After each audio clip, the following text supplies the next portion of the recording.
How did your win in the Expo 2019 help you in your career? How did, I mean, ano yung nag-effect sa'yo?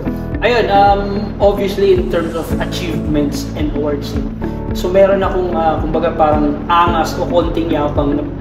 Siyempre, pinaghirapan mo yung entry, na panalunan mo siya, and you represent Philippines at the same time, your school, no? Parang nagkakaroon ako ng advantage or edge na nadadagdagan yung self-esteem ko and self-confidence ko. He just 24 years old, and then compete. And then, naging motivation ko din siya to do more sa actuality ng practice. Naging, in terms of pag nagsasabit ako ng portfolio, this is young architect na nakapunta sa ganito international setting.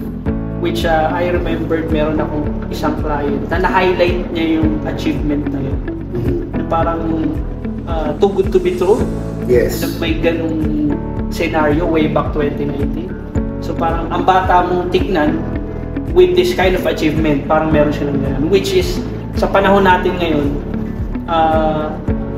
makikita natin yung mga bata talagang, iba yung eagerness, yung willingness, yung pag-jump into higher elevation of thinking, design thinking, and so on and so forth.